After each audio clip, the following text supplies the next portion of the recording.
కాకినాడ జిల్లా కిర్లంపూడిలో ఘోరం చోటు చేసుకుంది. సోమవారం దగ్గర హైవేపై కారు బీభత్సం సృష్టించింది. బస్సు కోసం వేచి ఉన్న విద్యార్థులు స్థానికులపైకి ఆ కారు దూసుకెళ్ళింది. ఈ ఘటనతో 3 ప్రాణాలు కోల్పోతే 7గురికి తీవ్ర గాయాలయ్యాయి. క్షతగాత్రులు ప్రత్తిపాడు ప్రభుత్వాసుపత్రికి తరలించి అక్కడ చికిత్స అందిస్తున్నారు స్థానికులు. కారు ఫ్రంట్ టైర్ పేలడంతోనే ఈ పెను ప్రమాదం చోటు చేసుకుందంటూ తెలుస్తోంది. మృతులు మోర్త ఆనందరావు, మోర్త కొండయ్య, కాకాడ రాజుగా తెలుస్తోంది. మనం స్క్రీన్లో చూస్తున్నాం. ఒక కారు ఒక్కసారిగా అక్కడ ఉన్న వాళ్ళ మీదకు దూసుకెళ్ళిపోవడంతో అక్కడ జరిగినటువంటి భారీ నష్టాన్ని మనం చూస్తున్నాం. ఒకసారి ఆ కారు కండిషన్ చూస్తున్నాం. ఎంత పెద్ద యాక్సిడెంట్ జరిగిందనేది, ఎంత పెద్ద డిస్ట్రక్షన్ అక్కడ జరిగిందనేది మనం చూస్తున్నాం. ఒక్కసారిగా అక్కడ ఉన్నటువంటి చిన్న పిల్లలు అక్కడున్న ప్రయాణికుల మీదకి దూసుకెళ్ళినట్లుగా తెలుస్తుంది. ఈ నేపథ్యంలో 3 ప్రాణాలు కోల్పోయారు, మరొక 7గురికి తీవ్ర గాయాలయ్యాయి. ఆ ప్రాణాలు కోల్పోయిన ఆ కుటుంబ సభ్యులు చూస్తున్నాం, వారి కుటుంబ సభ్యుల ఆర్తనాదాలు అక్కడ మనం చూస్తున్నాం. వారు పడుతున్నటువంటి బాధ, గుండెలు బాదుకుంటూ తమ వాళ్ళు ఇక లేరన్నటువంటి ఆ చేదు నిజం దిగమింగలేక వాళ్ళు పడుతున్నటువంటి బాధని ఒకసారి మనం చూడవచ్చు. అంటే ఏ తప్పు చేయకుండా, ఏ పాపం తెలియకుండా రోడ్డు పక్కన నించున్న వాళ్ళ మీదకి ఒక్కసారిగా కారు రావడం, వాళ్ళ ప్రాణాలు పోవడం, వాళ్ళ కుటుంబాలు రోడ్డున పడడం ఎంత దారుణమైన స్థితి. మరోవైపు ఆ ప్రమాదానికి కారణమైనటువంటి కారు మనం చూస్తున్నాం. ఇప్పటికీ అందుతున్నటువంటి సమాచారం ప్రకారం అయితే ఆ ఫ్రంట్ టైర్ పేలడంతోనే ఈ ఘటన జరిగినట్లుగా తెలుస్తుంది. టైర్ పేలడంతో ఆ వేగంలో ఒక్కసారిగా అదుపు తప్పి బస్సు కోసం వెయిట్ చేస్తున్నటువంటి ఆ విద్యార్థుల మీదకి, స్థానికుల మీదకి దూసుకెళ్ళినట్లుగా తెలుస్తుంది. ఒకసారి ఇప్పుడు నేను చెప్తున్న వార్త కొంచెం కఠినంగా ఉండొచ్చు, సున్నిత మనస్కులు కలవరపడవచ్చు, జాగ్రత్తలు తీసుకోవాలని ఆర్టీవీ మీకు సూచిస్తుంది. Viewers description advised. వార్తను మీకు పూర్తిగా చేరవేయడమే నా ఉద్దేశం. ఒక్కసారి అక్కడ ఉన్నటువంటి పరిస్థితిని నేను మీకు చూపించే ప్రయత్నం చేస్తాను. వాళ్ళ కుటుంబ సభ్యుల పరిస్థితి కానీ, ఘటన జరిగిన తర్వాత అక్కడి పరిస్థితి కానీ ఒక్కసారి నేను మీకు క్లియర్గా చూపిస్తాను.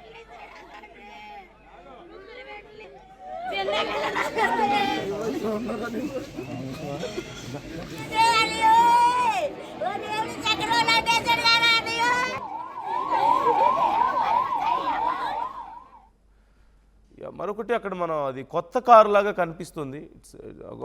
అది ఒక ఫంక్షన్కి సంబంధించిన కారు లాగా కనిపిస్తుంది. మనం చూడొచ్చు ఆ కార్కి కొన్ని రోజెస్ పెట్టారు, రిబ్బన్స్ పెట్టారు. సో అది ఒక ఫంక్షన్కి వెళ్ళేటువంటి కారు లాగా కనిపిస్తుంది. ప్రకాష్ జాయిన్ అవుతున్నారు, మా ప్రతినిధి. ప్రకాష్ అడిగి తెలుసుకుందాం అసలు డీటెయిల్స్ ఏంటనేది. ప్రకాష్, రోడ్డు పక్కన ఉన్న వాళ్ళ మీదకి కారు దూసుకెళ్ళింది అంటూ తెలుస్తుంది. 3 ప్రాణాలు కోల్పోయారు, 7గురు గాయపడ్డారు. బట్ ఇది అసలు ఎలా జరిగింది? టైర్ పేలడమే కారణమా, ఇంకేదైనా కారణం ఉందా? స్థానికులు ఏమంటున్నారు, పోలీసులు ఏమంటున్నారు?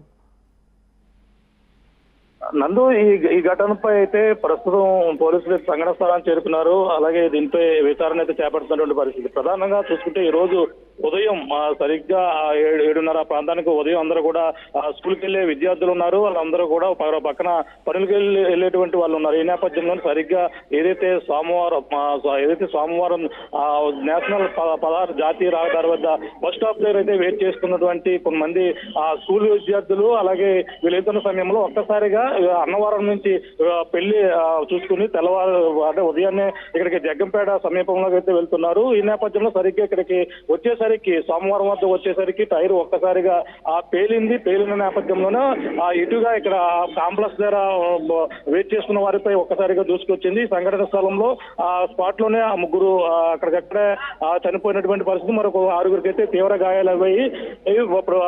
వారిని అయితే ప్రభుత్వ ఆసుపత్రికి తీసుకు తరలించి వాళ్ళకైతే చికిత్స అందిస్తున్నటువంటి పరిస్థితి అయితే కనపడుతుంది. ఇది ఏదన్నా చాలా ఘోర రోడ్డు ప్రమాదం. వెంటనే నియోజకవర్గ ఎమ్మెల్యే ఎవరైతే ఉన్నారో జ్యోతుల నెహ్రూ కూడా ఇక్కడ చేరుకుని వీళ్ళైతే మృతులందరూ కూడా మెరుగైన వైద్యం కోసం కాకినాడ అయితే తరలించారు. మిగిలిన ప్రస్తుతం ఈ యొక్క ఎవరైతే చనిపోయిన వారు ఉన్నారో వాళ్ళని అయితే ప్రస్తుతం పెద్దాపురం ప్రభుత్వ ఆసుపత్రిలో, ప్రతిపాడు ప్రభుత్వ ఆసుపత్రిలో పోస్ట్ మార్టం నిర్వహిస్తున్నటువంటి పరిస్థితి ప్రధానంగా కనపడుతున్నందు ఈ ఘటనపై కేసు నమోదు చేసి జగ్గంపేట వైఆర్కే శ్రీనివాస్ కూడా ఈ సంఘటనపై కేసు నమోదు చేసి దర్యాప్తు చేస్తున్నటువంటి పరిస్థితి ప్రధానంగా కనపడుతున్నందు. ప్రకాష్, అది కార్ అంతా కూడా డెకరేట్ చేసి కనిపిస్తుంది, రిబ్బన్స్ కానీ ఫ్లవర్స్ కానీ అవన్నీ ఉన్నాయి.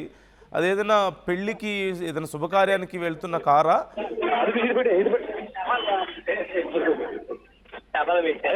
అంటే ఉదయం సమయంలో అంటే రాత్రి అన్నవరంలో వివాహం చూసుకున్నారు. వివాహం చూసుకుని తర్వాత అందులో ఆ పెళ్లికి సంబంధించిన వాళ్ళు కూడా ఉన్నారు. ఈ నేపథ్యంలోనే అంటే కన్ను రెప్పపాటు పడి ఈ విధంగా ప్రమాదం జరిగిందా లేదంటే టైర్ పేలి ప్రమాదం జరిగిందా అనే అనేక కోణాలు అయితే అనుమానాలు అయితే వ్యక్తం చేస్తున్నటువంటి పరిస్థితి. కానీ ఈ ఘటనపై ముగ్గురు ఈ విధంగా చనిపోవడం అనే దానిపై కూడా దీనిపై బంధువులు అయితే కన్నీటి మున్నీరుగా వెలిపిస్తున్నారు. ఈ ఘటనపై అయితే ప్రస్తుతం మరిన్ని విషయాలు అయితే తెలియాల్సిన అవసరం ఉంది. నందు లోపల ఉన్న వాళ్ళ పరిస్థితి ఏంటనేది ఏమైనా తెలిసింది? అంటే మనకి ఇక్కడి నుంచి చూస్తే ఫ్రంట్ పార్ట్ అంతా కూడా పూర్తిగా డ్యామేజ్ అయి ఉంది. లోపల బెలూన్స్ ఓపెన్ అయ్యాయి, ఎయిర్ బ్యాగ్స్ ఓపెన్ అయ్యి ఉండడాన్ని మనకు కనిపిస్తుంది. అట్ ది సేమ్ టైం అక్కడ బస్ స్టాప్ దగ్గర స్కూల్ పిల్లలు ఉన్నారంటూ కూడా తెలుస్తుంది కదా. పిల్లల పరిస్థితి ఏంటి? వాళ్ళకి ఏం కాలేదు కదా? కాలేజీకి వెళ్ళినటువంటి ముగ్గురు ఉన్నారు. మొత్తం ఈ ఘటనలో అయితే 10 మంది వరకు ఉన్నప్పటికీ అందులో ముగ్గురు సంఘటన స్థలంలో ఎదురు, మరో 7గురికి అయితే గాయాలయ్యాయి. అందులో ముఖ్యంగా కాలేజీకి వెళ్ళేటువంటి విద్యార్థులు ఉన్నారు. అందులో 2 మహిళలు ఉన్నారు. ఈ నేపథ్యంలోనే వాళ్ళని కూడా మెరుగైన వైద్యం కోసం అంటే వాళ్ళ ఇద్దరు పరిస్థితి ఇష్టంగా ఉందని కూడా చెప్పుకొస్తున్నారు. దీనిపై పోలీసులు అయితే విచారణ అయితే చేపడుతున్నటువంటి పరిస్థితి ఉంది. నందు లోపల ఉన్న వాళ్ళ సంగతి ఏమైనా తెలిసిందా ప్రకాష్ మనకి?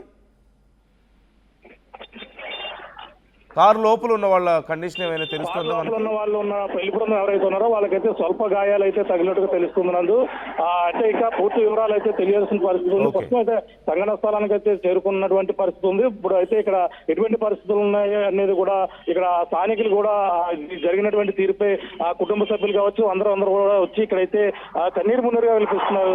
నందు థ్యాంక్ యూ ప్రకాష్. ఎప్పటికప్పుడు అప్డేట్స్ అందిస్తూ ఉండండి. వాళ్ళ కండిషన్ ఎలా ఉంది, కేసు విచారణ ఎలా జరుగుతుంది అనే దానికి సంబంధించి మనం ఒక్కసారి చూడొచ్చు.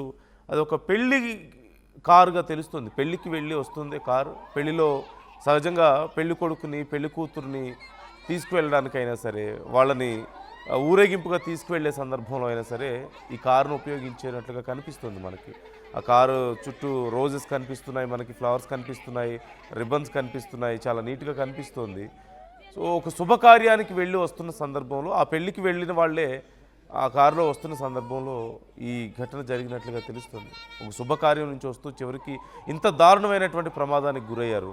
ఆ ఫ్రంట్ పార్ట్ అంతా పూర్తిగా నుజ్జు అయిపోయింది. అంటే ఎంత బలంగా వెళ్ళి ఆ కారు తగిలింది అనడానికి, అంటే ముగ్గురు ప్రాణాలు స్పాట్లోనే అక్కడికక్కడే ముగ్గురు ప్రాణాలు కోల్పోయారంటే ఒకసారి మనం చూడొచ్చు ఆ కారు ఎంత బలంగా వెళ్ళి తగిలింది అనేది. ఆ ఫ్రంట్ పార్ట్ అంతా నుజ్జైపోయింది. అండ్ వీ కెన్ సీ అక్కడ ఒక చిన్న బైక్ కూడా కనిపిస్తుంది, 2 వీలర్ కనిపిస్తుంది. ఆ బైక్ కూడా డ్యామేజ్ అయిపోవడానికి మనం చూస్తున్నాం. ముగ్గురు ప్రాణాలు కోల్పోయారు, మరొక 7గురికి గాయాలయ్యాయి. అందులో కాలేజ్ స్టూడెంట్స్ ఉన్నట్లుగా తెలుస్తుంది. మృతుల సంఖ్య మరింత పెరిగే అవకాశం ఉందంటూ చెప్తున్నారు. మరోవైపు అక్కడ హాస్పిటల్ దగ్గర సిచ్యువేషన్ మనం చూస్తున్నాం. ప్రాణాలు కోల్పోయినటువంటి వాళ్ళ కుటుంబ సభ్యులు, వాళ్ళ బంధువులు అక్కడ కన్నీరు మున్నీరుగా ఏడుస్తున్నారు, గుండెలు బాదుకుంటూ ఏడుస్తున్నారు.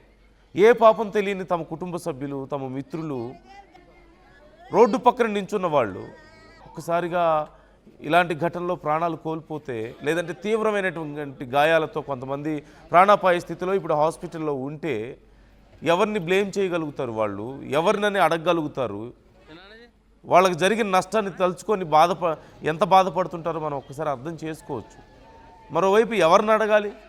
ఆ కారు అంత దారుణమైన పరిస్థితిలో ఉంది. ఆ కారులో ఉన్నవాళ్ళు గాయాల పాలైనట్లుగా తెలుస్తుంది. మరోవైపు వీ కెన్ సీ లోపల ఉన్నటువంటి ఎయిర్ బ్యాగ్స్ ఓపెన్ అయ్యాయి. ఫ్రంట్ పార్ట్ అంతా పూర్తిగా నుజ్జైపోయింది మనకు కనిపిస్తుంది. లోపల ఉన్న వాళ్ళకి గాయాలైనట్లుగా తెలుస్తుంది. ఎవరు సమాధానం చెప్పలేని పరిస్థితి, ఏం జరిగిందో తెలియదు. చివరికి వాళ్ళ కుటుంబ సభ్యులను కోల్పోయారు. ఆ పెద్దవాళ్ళు చూస్తున్నాం, మహిళలు, పెద్దవాళ్ళు ఎలా నిస్సహాయ స్థితిలో వాళ్ళు ఏడుస్తున్నారో మనకు కనిపిస్తుంది. సో పోలీసులు కేసు నమోదు చేసుకుని దర్యాప్తు చేస్తున్నారు. కారు టైర్ పేలడం వల్ల ఆ వేగంలో అదుపు తప్పి ఒక్కసారిగా దూసుకొచ్చింది అని కొంతమంది చెప్తున్నారు. మరి కొంతమంది లేదు, వేగంగా డైరెక్ట్గా కారు అలా దూసుకొచ్చేసింది, టైర్ పేలడం కాదు అని చెప్పి మరికొంతమంది అంటున్నట్లుగా తెలుస్తోంది. కారణం ఇంకా పూర్తిగా మనకు తెలియలేదు. పోలీసులు దీనికి సంబంధించి విచారణ చేస్తున్నారు. కానీ జరగాల్సినటువంటి భారీ నష్టం అయితే జరిగింది. ఒక శుభకార్యానికి వెళ్ళొస్తున్నటువంటి కారు ఇలాంటి ఒక దారుణానికి చివరికి గురైంది. ఒక దారుణమైనటువంటి ప్రమాదానికి గురైంది. మాటల్లో చెప్పలేని నష్టం. రోడ్డు పక్కన ఆగున్నటువంటి ముగ్గురు అమాయకులు ప్రాణాలు కోల్పోయారు. 7 తీవ్రంగా గాయపడ్డారు. కాలేజ్ స్టూడెంట్స్ ఉన్నారు. వాళ్ళ పరిస్థితి కొంత సీరియస్గా ఉన్నట్లుగా తెలుస్తుంది.